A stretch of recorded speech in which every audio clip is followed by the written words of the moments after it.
Welcome to my channel. Elise, my partner of 9 years, and I were reading the news on our tablets after enjoying our Saturday breakfast when the doorbell rang. Elise jumped slightly, startled. I had noticed her nervousness and restlessness over the past week, and oddly, her anxiety had led to a spike in intimacy between us, far better than the lackluster connection we'd had over the previous 6 months. "I'll get it," I said, setting down my iPad and heading to the door. When I opened it, 2 men stood there, flashing badges that identified them as police officers. "Good morning. How can I help you?" I asked. "Are you Mr. Brian Campbell?" the larger of the two inquired. I nodded. "We're Officers Stevens and Peters from the Austin Police Department, sir. We're here to execute a search warrant," he said, handing me a bundle of papers. "A search warrant?" I asked, confused. "For what?" "Everything is detailed in the warrant, sir.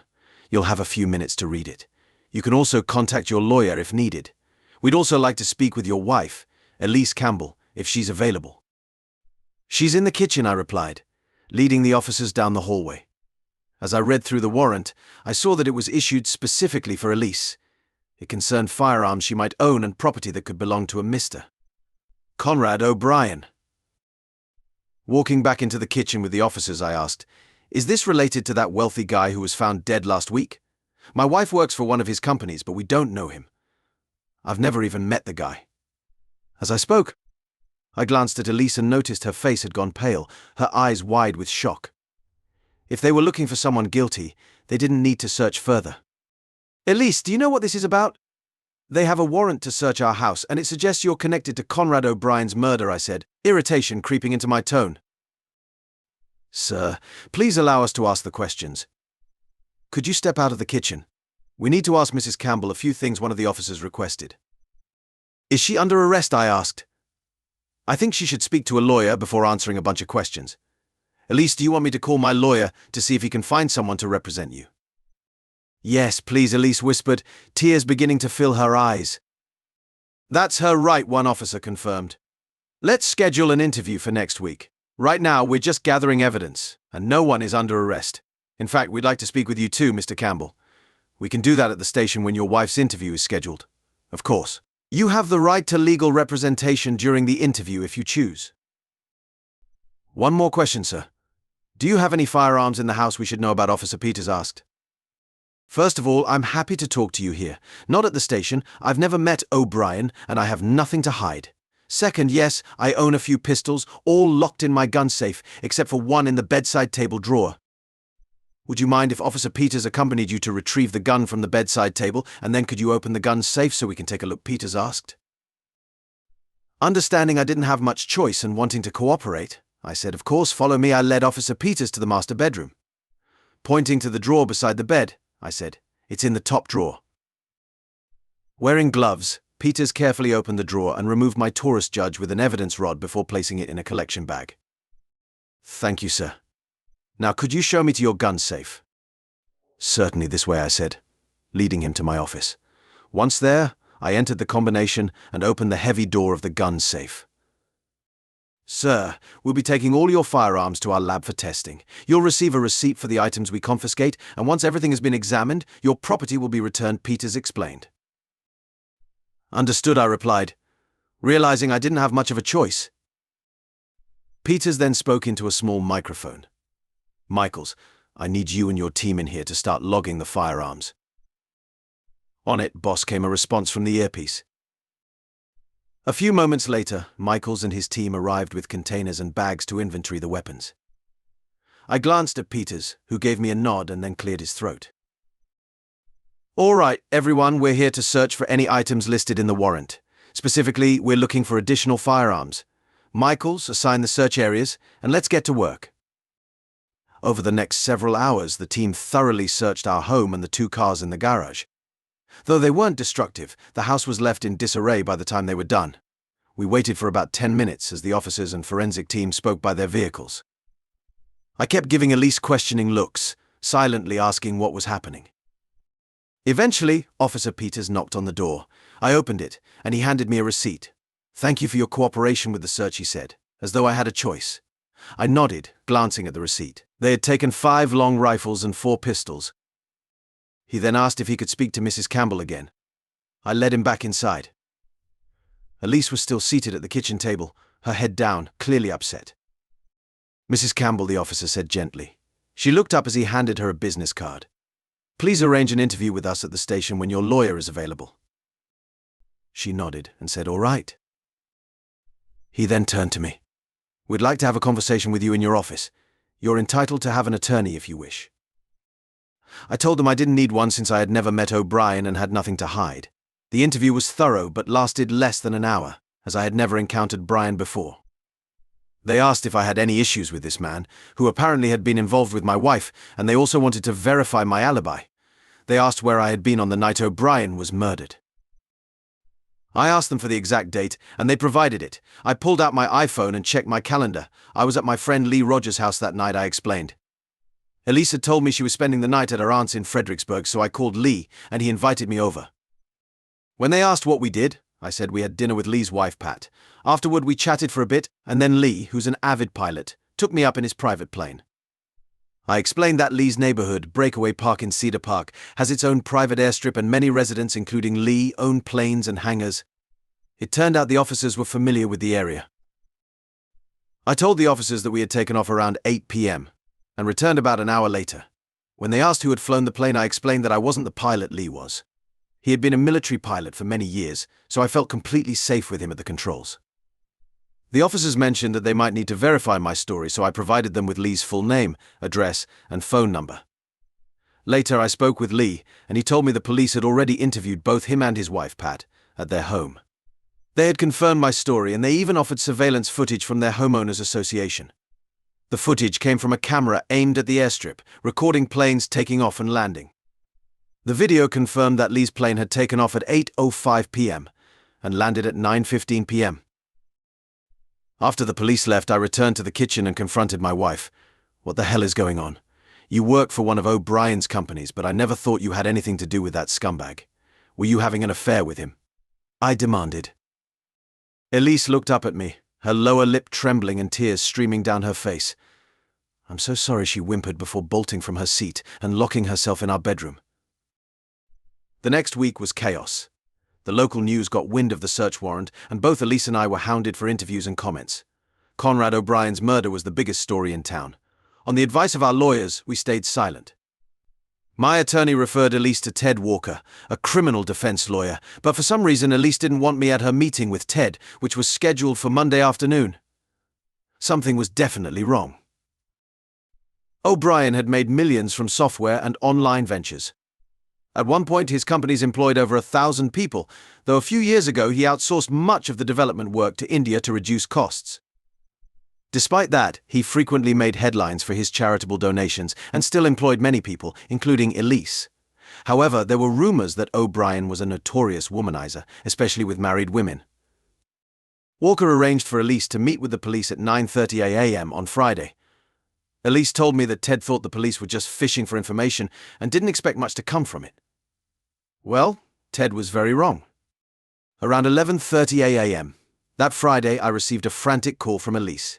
She told me the police had arrested her and charged her with Conrad O'Brien's murder after the interview. She was taken to the women's jail downtown, with a bail hearing set for Monday. I asked if I could attend the hearing, but I was informed it was closed to the public. Late Monday evening, Elise called me again, her voice thick with tears. She said her bail had been set at $500,000 and asked if I could post it for her. Since I'd never dealt with the criminal justice system before, I Googled how bail worked and found that a bail bondsman typically charges a non-refundable fee of 10% of the bail amount. That meant $50,000 we'd never see again. A few years back, I had started a successful recruiting business, and although we were doing well financially, $50,000 was still a hefty sum. I told Elise that before I handed over that kind of money I wanted to meet with her, and she needed to tell me the whole truth. She agreed, likely because she had no other choice if she wanted my help. Walker set up a meeting for us in the jail's interrogation room, where he promised to explain everything.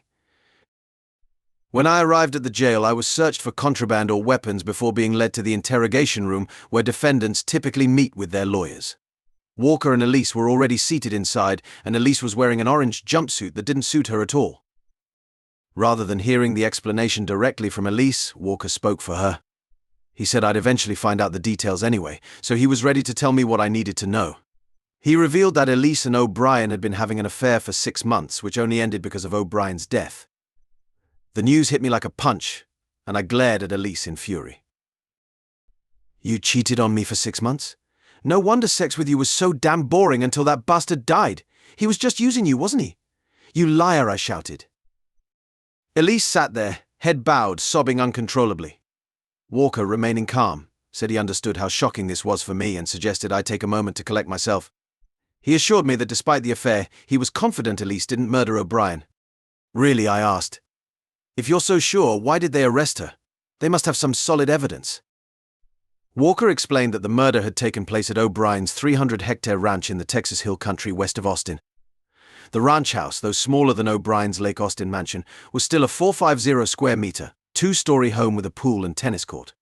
The property had exterior security cameras with night vision that monitored all movement, and there were also interior cameras, but O'Brien only turned them on when he wasn't home. They were deactivated the night he was killed. Ted continued, explaining that the police had shown footage from the exterior cameras. It captured O'Brien's Lamborghini pulling up the driveway at 9 p.m., on the night of the murder. The interior footage then showed him entering the garage before turning off the house's internal cameras around 1 a.m. Later, the exterior cameras captured Elise's Lexus pulling up the driveway and parking outside. The footage clearly showed her walking to the front door and entering the house. What unsettled me most was how casually she walked in, as if everything was normal. Minutes later, the same camera recorded her rushing out of the house and practically sprinting to her car before driving away quickly. Damn, I muttered. It sure looks like she did it. I turned to Elise and demanded, "Did you really kill him?" Her lawyer tried to intervene, advising her not to respond, but Elise didn't listen. "No, I swear I didn't do it," she cried. When I went inside, I saw him sitting in his chair, but his back was to me. I thought he was asleep. When I walked around to check, I saw the bullet hole in his forehead, and his chest was covered in blood. I panicked and ran out. "I'm not sure why I should believe you," I said bitterly. "You've already admitted you were lying to me for 6 months, having an affair while I was working hard to give you the life you wanted. And I'm not sure why I should fork over $50,000 to bail you out." Walker, trying to calm the situation, explained that since we lived in a community property state, half of our money belonged to Elise, and she could get the $50,000 with or without my help. In the end, I reluctantly agreed to cooperate, but I made it clear to Elise that our relationship was over. Walker remained optimistic, despite the fact that Elise had been at O'Brien's house and fled the scene without calling the authorities. He went over the evidence the police had gathered. The good news was that ballistics didn't match any of our guns to the murder weapon. Unfortunately, the bad news was that the only people caught on O'Brien's security cameras in the week leading up to his death were O'Brien and Elise. The details of the case soon became public, and our lives were turned upside down by the media storm that followed. Reporters harassed us both at home and even outside my office, some of their questions making me feel like a clueless fool. They kept asking if I knew about Elise's affair with O'Brien, and at the time I guess I was completely in the dark. Eventually I snapped at them, telling them I had never met O'Brien and had no idea about any relationship between him and my wife. I certainly wouldn't have tolerated it if I had known. I kicked Elise out of our bedroom, and she was now staying in the guest room, using the guest bathroom. She told me that Walker said we needed to act like a united couple to avoid damaging public perception, which could affect potential jurors. Get lost, Elise. Now that your boyfriend's dead, you want to be a united couple. Where was that attitude when you left me for that jerk I spat? After hearing Walker go through the prosecution's evidence, I'm convinced you did it. You're not just a lying cheat. You're a cold-blooded killer. I'm glad the state is holding on to my guns until this is over. I don't trust you as far as I can throw you. I even installed a bolt on my bedroom door so you can't get to me while I'm asleep. She looked shocked, but she was good at that. The district attorney met with Walker and Elise multiple times to negotiate a plea deal. They eventually agreed to a manslaughter charge with a 2-year sentence, of which she would serve 1 year before becoming eligible for parole. Why such a light sentence? The prosecution had trouble establishing a solid motive. Why would Elise need to kill O'Brien? He treated her well, showered her with gifts, and even opened a secret bank account for her. When I found out about this hidden account, I demanded she pay back the $50,000 I had put up for her bail. They also couldn't find the murder weapon, despite extensive searching. Elise insisted she was innocent, but Walker pushed her to take the deal. The evidence was stacked against her, and a jury wouldn't be sympathetic to a woman who had been having a 6-month affair. The footage clearly showed that only she and O'Brien were at the house. With tears in her eyes, Elise finally agreed to the plea deal. A week later, the judge approved the plea, and Elise was ordered to report to the women's prison in 2 weeks. As we left the courtroom, I handed her divorce papers. There's nothing more satisfying than hitting a cheater when she's already down. The day before she was supposed to report to prison, Elise asked if I'd sit down and talk. She disgusted me and I didn't want to deal with her, but I agreed on one condition: she had to sign the divorce papers afterward. She agreed, and I arranged for my lawyer and a notary to come to the house at 7 p.m.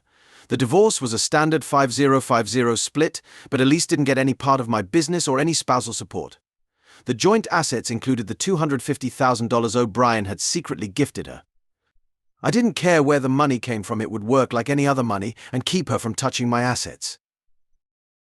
As we sat down to talk, she began, "I'll sign the papers, but I wanted to say I'm really sorry for getting involved with Conrad. I was in a rough place, and you were working a lot. We met at a cafe, and he made me feel better when I was miserable. But I know that's no excuse. I knew exactly who he was and that he owned the company I worked for. I'd heard the rumors about him being a womanizer who went after married women. I guess I felt flattered that he chose me. You're a beautiful woman. I'd be shocked if he hadn't tried to make a move on you," I said, giving her a small, sarcastic smile. She continued, "I never stopped loving you, even while I was with him. I didn't love Conrad, and I always knew our affair would end. It sounds crazy. But I thought I could have both of you for a while. The affair was never about you. We hardly talked about you in the beginning. After we'd been together a while, he insulted you. And I couldn't stand it. I left that night instead of staying with him. I told him if he ever said anything bad about you again, we were done. That's when he opened the $250,000 account for me." "Wow," I responded. "That sounds straight out of the cheater's handbook, the part about what to say when you get caught. Cheaters almost always get caught eventually. What did you think was going to happen when I found out?" "I deserve that," she replied, her voice low. "I know how much integrity matters to you. That's one of the things I admired about you back in college. I knew you'd kick me out if you ever found out, but I guess every cheater thinks they won't get caught. Honestly, I think the risk of getting caught was part of the excitement. But it wasn't worth it. I may be a cheater, but you know I'm not a murderer. Tell me, Brian, did you kill Conrad or have someone else do it?" "Nice try, Elise. Did Walker put you up to this? Did he tell you to fish for a confession?" I could see from her pale expression that I'd hit a nerve. "Tell me, if I did kill him, how would I have gotten there? You think I was beamed there by Captain Kirk? You saw the footage, didn't you? It was just you and O'Brien at his house when he was shot. So why don't you come clean? Was he going to dump you?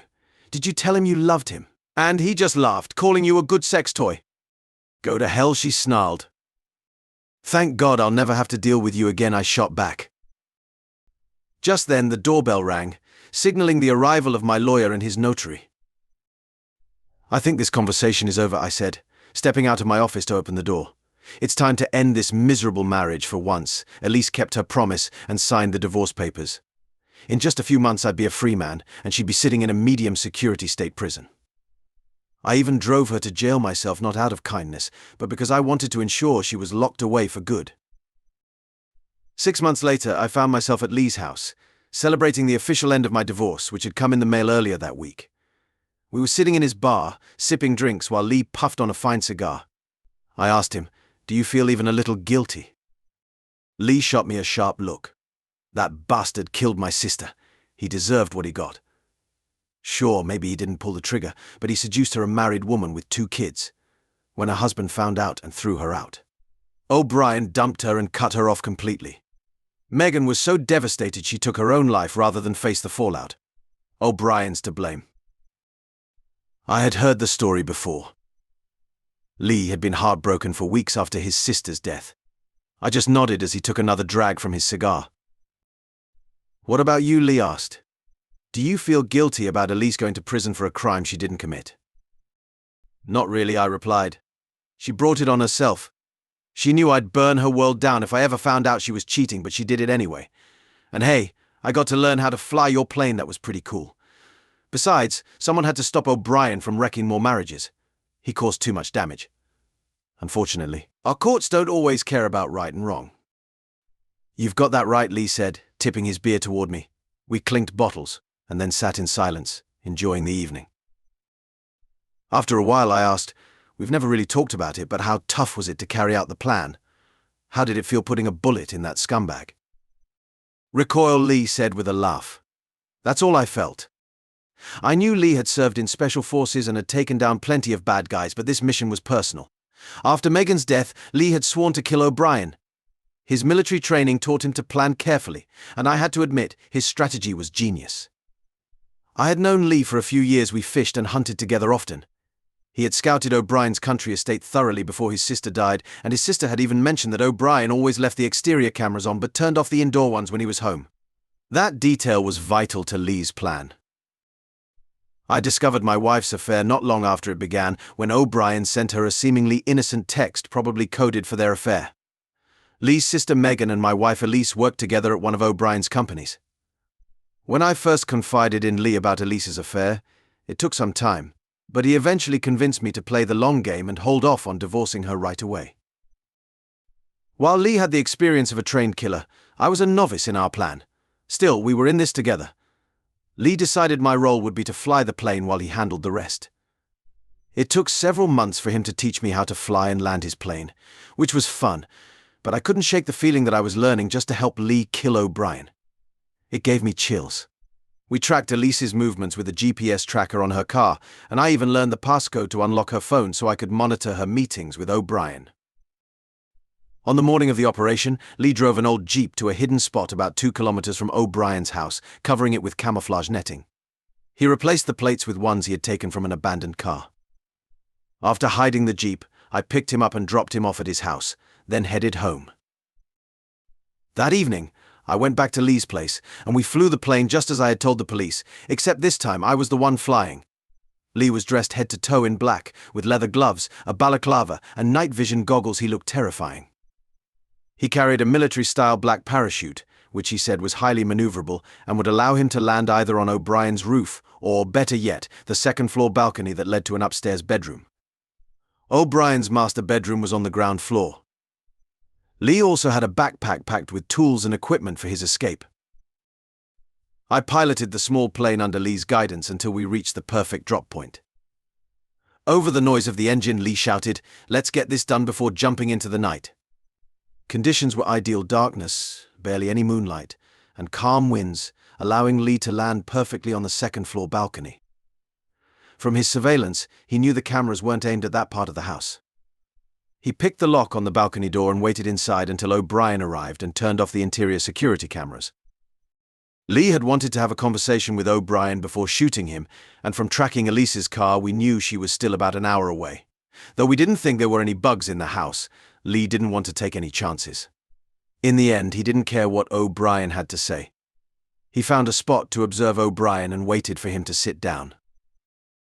Since Lee didn't want his target to get spooked and flee, he waited until O'Brien was seated in his chair before stepping out, gun aimed directly at O'Brien's head.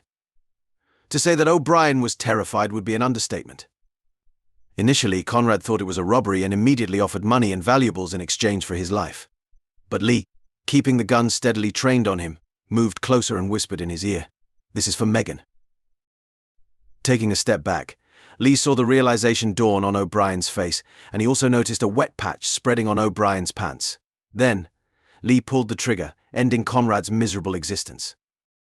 For his escape, Lee had packed an ultralight hang glider made of lightweight aluminum struts that easily connected to form the frame, supporting the nylon wings.